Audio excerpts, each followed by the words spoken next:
do we know the origins of orcs? Like, perhaps the very first kind of incarnation of them, like the first person to invent them, I suppose. Yes. The word orc derives from the Latin word ORCS, Everything's Latin. which basically means goblin, specter, or hell devil.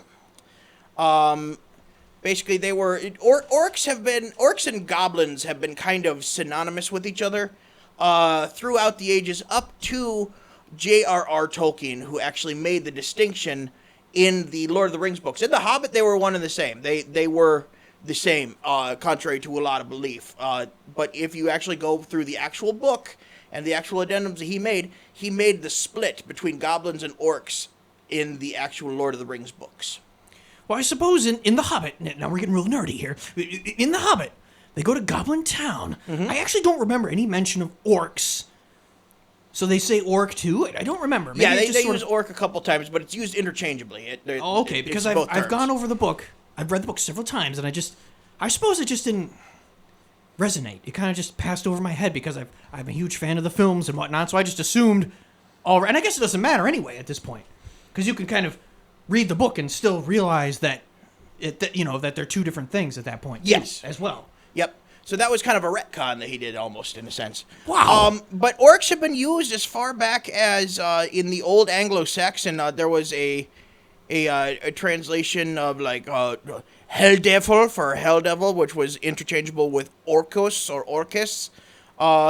In Beowulf, actually, there is a term that is orcneas, which is evil spirits. It's along with ogres and elves. Like the actual line, it's thence all evil broods were born, ogres, elves, and evil spirits, which is where it's orcneas. The giants also, who long time fought with God, for which he gave them their reward. That's from the John R. Clarke Hall translation from 1901. Translation of what? Of Beowulf. Of Beowulf. But yeah, the term orcneas is used, and that's the first real, in the English language, or the Old English language, first use of it having been seen there. Tolkien began the more modern use of the English word orc to denote his evil characters in the Lord of the Rings books. He took that from Old English and these like orcneas, orcos, stuff like that, and he just wanted to create his own race of evil guys instead of them just being the goblins. So he created the divide there in the Lord of the Rings books, where he had the orcs and then the goblins. And the goblins were the sneaky ones that live in the mountains. The orcs were the big bad guys that served Sauron and did their junk out on the surface, basically. Yeah, and as we know, he was a student of old literature and whatnot. Because, he wanted to make his own myth. He wanted to make a myth for England and whatnot. And so he went back and studied all this mythology and whatnot. So, yeah, it's fascinating. Oh, yeah. But yeah, orcs are basically the description of them now in all culture. Oh, we're going to get to that. That's fun. But yeah, in all different cultures and most forms of literature and whatnot, orcs are seen as humanoid, human shape, varying size, usually greenish or brownish or blackish skin. They got big teeth, usually got the big bottom teeth that jut out in most literature, even though it never says that in any of them. That's just something that kind of grew out of the fantasy obsession of like the 70s and the 80s. Oh, yeah, okay. So is there ever a specific, like an old folklore and whatnot, a specific, I suppose you could say, description? Nope.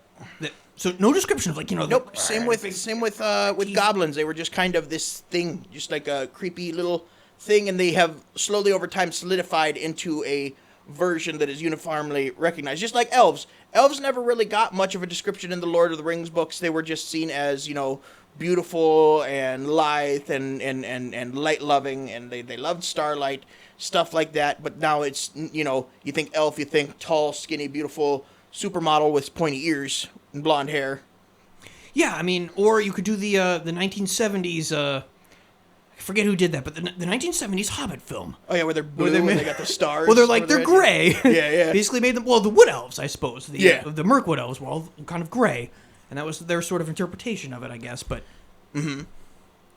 But yeah, so then you get things like half orcs, which are basically throughout literature where you have, it's half man, half orc, orcs that breed with humans or humans that are forced into being half orc and all this creepy, crazy, weird stuff. Well, so is that what, like, in the Lord of the Rings version, again, to do Tolkien's thing? Mm-hmm. Uruk-hai, and then there's also, like, the Dark Men from the... There's a fly in here. Fly in here.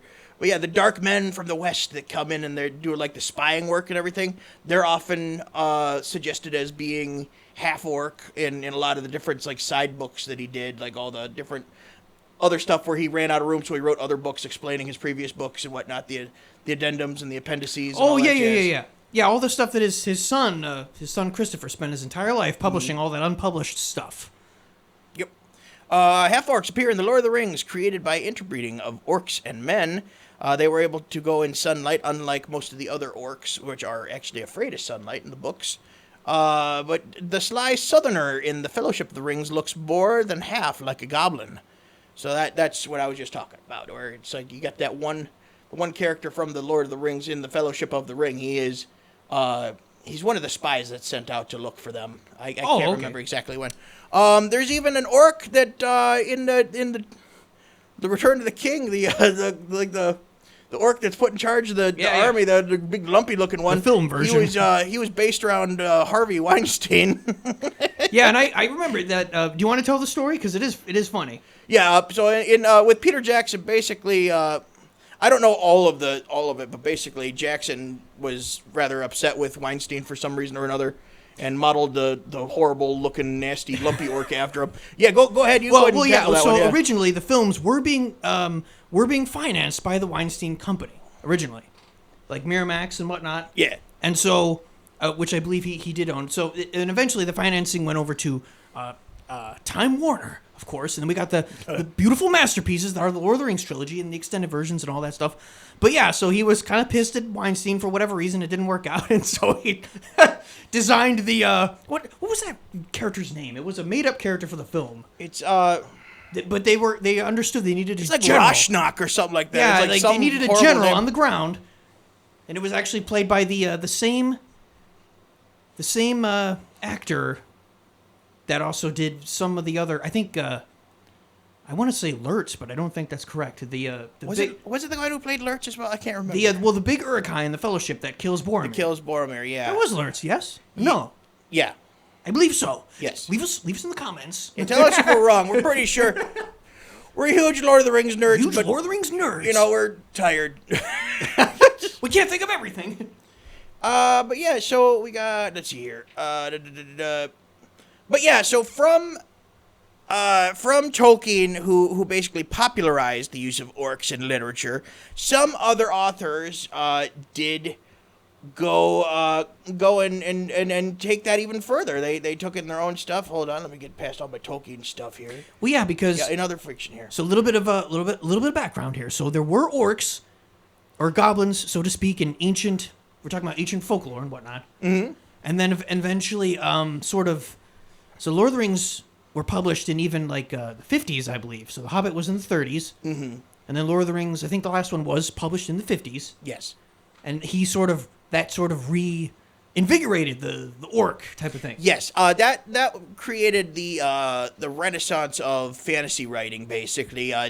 What I was talking about, the craze in like the 70s and the 80s. That's holdover from that. That's after, Dungeons and Dragons gets created, and all of the subservient, like weird, like offshoots of that. Warhammer gets created after that. Everything it just kept snowballing into this frenzy of get the wizards and knights and orcs and demons and all this stuff, and it's great. Just fantasy media as a whole just bloomed after Lord of the Rings. Oh yeah, and then all the sword and sorcery films are not sand and sword and sandal. That's the epics over there. But we're talking about sword and sorcery, I believe. Yeah. Like the 80s, and that's when you get Conan the Barbarian and Willow.